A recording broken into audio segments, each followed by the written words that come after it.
Pemirsa, di Kabupaten Bojonegoro terdapat sebuah petilasan Syekh Siti Jenar yang lokasinya berada di tengah-tengah persawahan.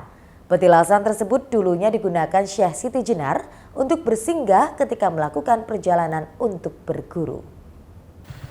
Di Dusun Lemabang, Desa Margomulyo, Kecamatan Balen, Kabupaten Bojonegoro terdapat sebuah petilasan yang menjadi tempat persinggahan Syekh Siti Jenar. Petilasan yang ada di tengah-tengah area persawahan dengan dikelilingi pepohonan membuat siapa saja yang datang akan merasa nyaman dan tentram. Petilasan tersebut berada di dalam sebuah bangunan tembok berukuran sekitar 6 x 4 meter yang dibangun untuk menjaga keberadaan petilasan. Jika masuk ke dalam bangunan, terdapat bangunan lagi berbahan kayu yang di dalamnya adalah sebuah petilasan Syekh Siti Jenar. Ketika melihat lebih dalam lagi, maka akan nampak sebuah tanah yang menjadi petilasan Syekh Siti Jenar. Adanya kain putih yang berada di dalam petilasan menunjukkan betapa sakralnya tempat tersebut. Imam Panjalu, Ketua Pengurus Situs Cagar Budaya Syekh Siti Jenar menjelaskan, di tempat inilah dahulu Syekh Siti Jenar ketika melakukan perjalanan untuk berguru ke Surabaya ataupun ke Gresik, terlebih dahulu bersinggah di Dusun Lemabang. Saat itu tahunnya era sekitar tahun yang sama dengan Wali Songo atau era Kerajaan Demak Bintoro. Leluhur terdahulu meyakini keberadaan petilasan Syekh Siti Jenar sebagai tempat peristirahatan atau persinggahan. Saat itu ketika beristirahat di sini, Syekh Siti Jenar melakukan beberapa ritual, yakni wirid, beribadah, mengajar ngaji maupun tukar kawruh dengan warga sekitar Kecamatan Balen. Meskipun hingga kini belum diketahui secara pasti kapan Syekh Siti Jenar bersinggah di tempat ini. Namun sebagai salah satu bentuk peninggalan yang menunjukkan bukti sejarah, terdapat peninggalan Dusun Lemabang yang masih ada erat kaitannya dengan Syekh Siti Jenar.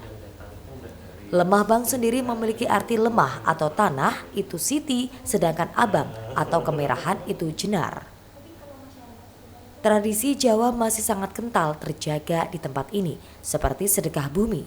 Selain itu, setiap hari Jumat Pahing juga selalu ada orang yang membawa berkat atau ambeng, serta panggang ayam sebagai wujud syukur ke petilasan Syekh Siti Jenar. Imam Panjalu mengatakan di tempat petilasan ini, Syekh Siti Jenar juga melakukan syiar agama Islam. Bahkan ada beberapa tokoh desa yang ada di Kecamatan Balen pernah berguru kepada Syekh Siti Jenar. Jadi menurut mbah-mbah dulu, dari cerita ini secara folklor ya, atau cerita tradisi atau kepercayaan turun-temurun. Jadi mbah-mbah kita dulu yang ada di Margomulyo Dusun Lemabang ini meyakini bahwa Kanjeng Syekh Siti Jenar itu posisinya ketika ingin berguru ke Surabaya atau ke Gresik, beliau itu mampirnya ke sini, ke wilayah Dusun Lemabang ini. Nah, saat itu tahunnya era sekitar tahun pada sama dengan Wali Songo ya, era Kerajaan Demak Bintoro, bahwa beberapa kali memang Kanjeng Syekh Siti Jenar itu berguru ke Gresik sama ke Surabaya, itu menurut beberapa cerita.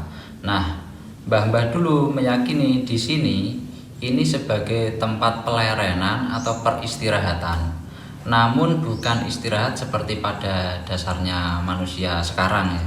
Jadi saat itu ketika melakukan pelayanan di sini, Kanjeng Syekh Siti Jenar itu juga melakukan ritual wirid, mengajar ngaji, ataupun tukar kawruh dengan warga-warga yang ada di sekitaran sini. Hingga kini banyak warga dari wilayah Bojonegoro maupun luar Bojonegoro seperti Rembang, Tuban, Pasuruan, Jakarta hingga Bandung berdatangan ke petilasan Syekh Siti Jenar. Mereka yang datang untuk ngalap barokah atau berdoa di petilasan Syekh Siti Jenar. Edo Judi Aldian, JTV, Bojonegoro.